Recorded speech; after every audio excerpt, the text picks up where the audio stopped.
नमस्कार दोस्तों, स्वागत है आप सभी का। दोस्तों, तुलसी विवाह घर पर किस प्रकार से करें और इसकी सारी सामग्री क्या होती है, किस प्रकार से पंडाल सजाएं, आप वही सब मैं आज की इस वीडियो में आपके साथ शेयर करने जा रही हूँ। तो दोस्तों, तुलसी विवाह दो प्रकार से किया जाता है। एक तो पूरे विधि विधान से ब्राह्मण को बुला करके, और एक हम स्वयं घर पर भी बहुत ही आसानी से सरल विधि से कर सकते हैं। तो दोस्तों, सबसे पहले आप मेरी तुलसी माता के दर्शन कर लीजिए। बहुत ही ज़्यादा दिव्य रूप इनका आज लग रहा है। तो दोस्तों, आपको हमारी तुलसी माता कैसी लग रही है बताने के लिए कमेंट बॉक्स में जय तुलसी माता अवश्य लिखे। मैंने आज माता को पीला लहंगा पहनाया है और पंडाल के चारों ओर रंगोली डाल करके उस पर दीप प्रज्वलित कर दिए हैं। दो चौकी बिछाई है, एक चौकी पर लाल कपड़ा बिछाकर माँ को विराजमान किया है, दूसरी चौकी पर पीला कपड़ा बिछा करके उस पर मैंने गौर गणेश बिठाए हैं। भगवान शालिग्राम जी हैं और भगवान विष्णु जी को विराजमान किया है, और इसके साथ में मैंने गौरी सिक्के पर मौली लपेट करके बनाई है को बिठाया। और ये गन्ने का मैंने मंडप सजाया है और पीछे चुनरी भी लगा दी है और साथ में कुछ लड़ियाँ भी यहाँ पर लगा दी हैं। दोस्तों, ये जो विवाह होता है, ये सबसे पहले हमें देवों को जागृत करना होता है, उसके बाद ही हमें ये विवाह संपन्न कराना होता है, क्योंकि पहले देव जागरण होता है, उसके बाद ही सारे मांगलिक कार्य शुरू होते हैं, सारे विवाह आदि उसके बाद ही शुरू होते हैं। तो पहले आप देवों को अवश्य जगाएं, उसके बाद ही ये तुलसी विवाह आप करें। और तुलसी विवाह गोधूली बेला में शाम के समय ही करें, दिन में नहीं किया जाता तुलसी विवाह। अब आप यहाँ पर देख सकते हैं, क्योंकि देवउठनी एकादशी है तो मैंने अष्टदल कमल गेहूं से बनाया है। अष्टदल कमल बनाने की और कलश बनाने की विधि की वीडियो मेरे चैनल पे पहले से ही है, तो आप वहां से जाकर के देख सकते हैं। तो मैंने ये एक कलश बनाया है, इसके ऊपर मैंने 4 बाती वाला दीपक रखा है, क्योंकि इसमें श्री कलश नहीं बनाना चाहिए, क्योंकि हम तुलसी मैया का और भगवान विष्णु का विवाह करा रहे हैं। तो यहाँ पर हमें देव कलश ही बनाना चाहिए, क्योंकि अग्नि को साक्षी मान करके ही ये विवाह संपन्न होगा। यहाँ पर मैंने वरुण कलश देव का जो दीपक है वो तिल के तेल का जलाया है, और उसके नीचे भी मैंने सफ़ेद तिल रखे हैं। आप जब अष्टदल कमल बनाएं तो गेहूं की जगह सफ़ेद तिल का भी इस्तेमाल कर सकते हैं। इसके बाद में हम भगवान जी को जल से स्नान करा देंगे। और इसके बाद भी देखो दोस्तों, पंचामृत भगवान विष्णु को अति प्रिय होता है। तो पंचामृत में 5 चीज़ें होती हैं: दूध, दही, शक्कर, घी और गंगा जल। इस तरीके से 5 चीज़ों का हम बनाते हैं पंचामृत। उससे भी हम इस प्रकार से, क्योंकि इन्हें स्नान पहले ही करा दिया, हल्का हल्का सा छुआ देंगे और उसके बाद में शुद्धोदक स्नान एक बार फिर से करा देंगे। और दोस्तों, इसके बाद में हम आवाहन करेंगे सभी देवी देवताओं का, कि वो हाथों में अक्षत पुष्प ले करके और आवाहन करेंगे वरुण कलश देव का, अग्निदेव का, भगवान विष्णु का, तुलसी मैया का, गणपति भगवान का, और यहाँ पर इन्हें इस तरीके से छोड़ देंगे। तो सभी देवी देवताओं को हमने आवाहन कर लिया है कि वो हमारे इस तुलसी पूजन में आए और अपना भोग प्रसाद ग्रहण करें। इसके बाद में दोस्तों, ये उबटन है कच्चे दूध और हल्दी का, इसे भी हम बारी बारी से सभी को लगा देंगे। हल्दी का उबटन विवाह जैसे शुभ कार्य में बहुत ही शुभ माना जाता है, और वर वधू को ये अवश्य रूप से हल्दी लगाई जाती है विवाह के समय। इसके बाद में हम रोली चंदन से सभी देवी देवताओं का तिलक करेंगे। भगवान गणेश जी का, पार्वती माँ का, भगवान शालिग्राम का और भगवान विष्णु जी का, लड्डू गोपाल का, वरुण कलश देव का और माता तुलसी का, सभी का हम टीका करेंगे। और यहाँ पर हम अक्षत की जगह, क्योंकि विवाह कार्य हमारा एकादशी के दिन हो रहा है, तो सफ़ेद तिल का हम प्रयोग करेंगे प्रत्येक कार्य में अक्षत की जगह पर। तो दोस्तों, यहाँ पर कोई कोई भक्तजन ये गलती कर देते हैं कि वो माता तुलसी का गठबंधन भगवान लड्डू गोपाल से या फिर भगवान श्री कृष्ण से करा देते हैं, परंतु माता तुलसी का विवाह भगवान विष्णु के शालिग्राम स्वरूप से ही हुआ था। तो इसलिए शालिग्राम जी से गठबंधन आप कराएं। शालिग्राम जी यदि घर पर नहीं है तो आप मंदिर से ला सकते हैं, लेकिन अगर आप मंदिर से शालिग्राम जी लाते हैं तो आपको माता तुलसी को अवश्य ही विदा करना होगा, कन्यादान करना होगा। अब यहाँ पर देखिए, ये 2 वरमालाएं हैं, तो माता तुलसी को छुआ करके मैं भगवान विष्णु को इस माला को अर्पित कर दूंगी, और भगवान विष्णु को छुआ करके माता तुलसी को इस प्रकार से देखिए हम पहना देंगे। तो दोस्तों, ये जो विवाह होता है, ये हमें, अगर आपके पास शालिग्राम नहीं है तो आप भगवान विष्णु की ऐसी फ़ोटो ले लें जिसमें माँ लक्ष्मी साथ में ना हो, तो उनसे आप विवाह संपन्न करा सकते हैं। परंतु आप किसी अन्य रूप से, भगवान विष्णु के किसी अन्य रूप के साथ में इनका गठबंधन ना करें।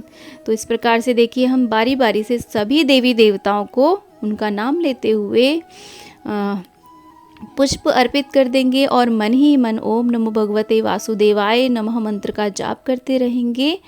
तो इस प्रकार से दोस्तों, ऐसे तो अगर हम भगवान श्री रामचंद्र जी से भी इनका गठबंधन करा दें, अगर कहते हैं कि भगवान विष्णु का ही तो अवतार हैं, तो मेरे अनुसार तो माता तुलसी का गठबंधन या तो भगवान विष्णु के साथ कराइए या फिर आप ये भगवान शालिग्राम जी के साथ ही कराइए।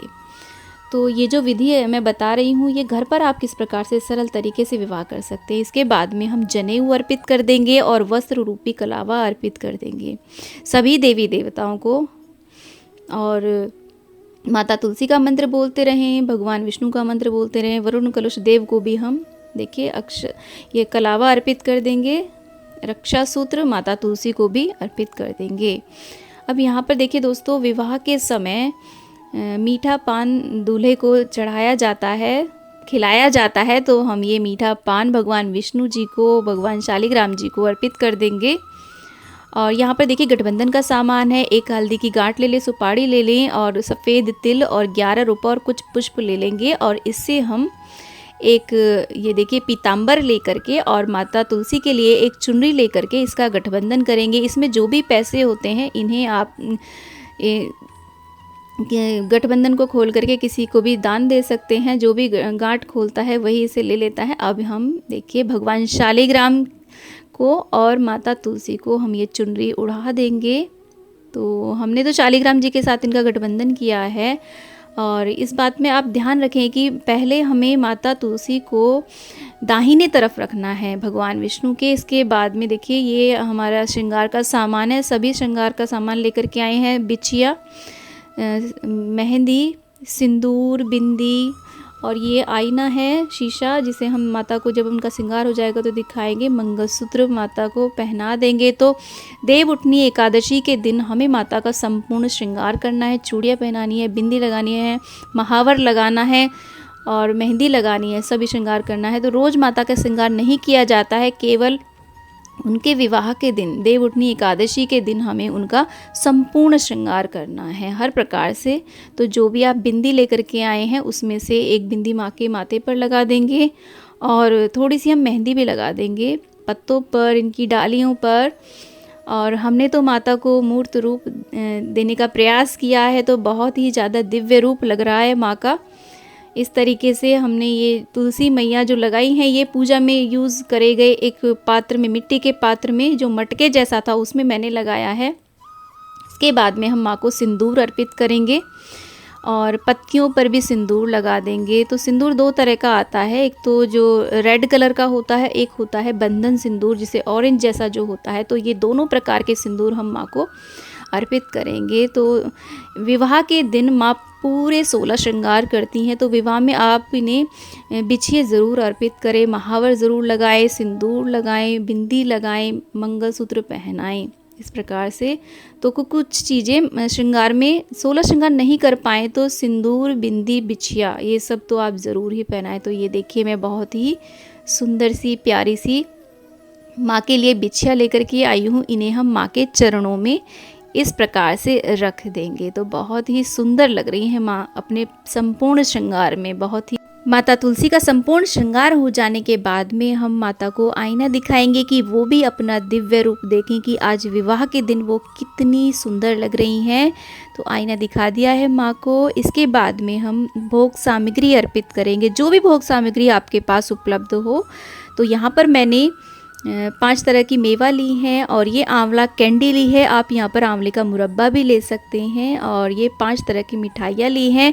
कहते हैं एकादशी के दिन, कोई भी एकादशी हो, उसमें आंवले का दान स्वर्ण दान के समान होता है। तो आंवले की आप कोई भी चीज़ आप अवश्य चढ़ाएं।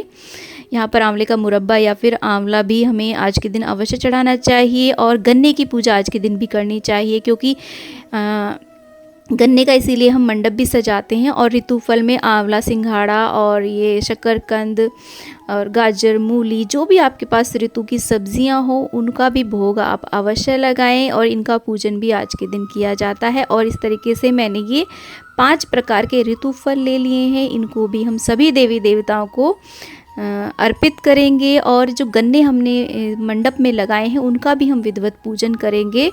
तो मेरे गन्ने थोड़े दूर हैं तो मैं खड़े होकर के इनका पूजन कर लूँगी। इसके बाद में कन्यादान का भाव करते हुए हम इस प्रकार से सभी को दक्षिणा अर्पित कर देंगे और हमने जो ये पूजन किया है उसकी संपूर्णता के लिए एक श्रीफल अर्पित करेंगे, कलावा बांध के टीका आदि करके उसे सभी देवी देवताओं का ध्यान करते हुए हम श्रीफल अर्पित कर देंगे। तो इस प्रकार से हमारा पूजन संपूर्ण हो जाएगा और उसके बाद में हम 3 बार जल का छींटा दे देंगे। इससे देवता प्रसन्न होते हैं और हमने जो भोग सामग्री उनको अर्पित की है उससे वो तृप्त होते हैं। तो इस प्रकार से आप जल का छींटा दे दें। इसके बाद में सब अपने अपने स्थान पर खड़े हो जाएंगे और यहाँ पर मैं कपूर की आरती कर रही हूँ, आप घी के दीपक की भी आरती कर सकते हैं। तो आरती जो आज के दिन होती है वो मेन तुलसी महारानी की होती है, लेकिन आप गणेश जी की आरती और भगवान विष्णु की आरती ओम जय जगदीश हरे कर सकते हैं, या फिर आप सिर्फ तुलसी मैया की आरती कर सकते हैं। तुलसा महारानी नमो नमो या फिर जय जय तुलसा महारानी, जो भी आरती आपको आती हो वो आप कर सकते हैं, या फिर आप पुस्तक में से भी आरती पढ़ सकते हैं। तो इस प्रकार से माँ की बहुत ही प्रेम से हम आरती उतारेंगे। आरती हो जाने के बाद में हमें इस प्रकार से 7 बार हाथों में अक्षत पुष्प ले करके हम इस प्रकार से 7 बार परिक्रमाएं करेंगे। अगर घर में पुरुष हों तो वो हाथ में शालिग्राम भगवान को ले करके परिक्रमाएं करें।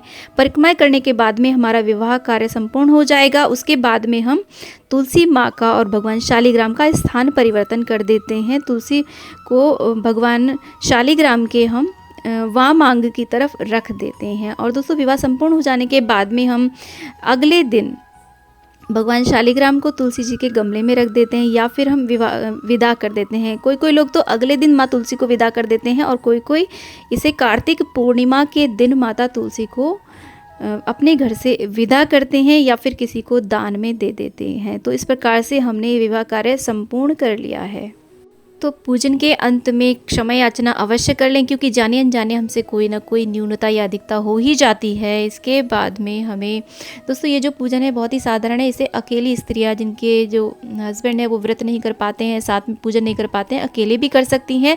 और इसमें तुलसी को दान आपको देना है या नहीं देना है ये आपके ऊपर निर्भर करता है। तो ये है बहुत ही साधारण सा पूजन, परंतु यदि आप ब्राह्मण के साथ में विधि विधान से विवाह संपन्न कराते हैं तो उसमें तो बहुत बड़ा आयोजन होता है, बहुत सारे नियम होते हैं। तो ये है तुलसी पूजन की, तुलसी विवाह की साधारण सी विधि। दोस्तों, उम्मीद करती हूँ कि आपको हमारी ये तुलसी पूजन, तुलसी विवाह की विधि जो कि देव प्रबोधिनी एकादशी, देवउठनी एकादशी पर किया जाता है, उसकी विधि आपको अच्छी लगी होगी। विधि अच्छी लगी है तो वीडियो को लाइक करें, चैनल पर नए हैं तो चैनल को सब्सक्राइब करें और कमेंट बॉक्स में जय तुलसी माता अवश्य लिखें।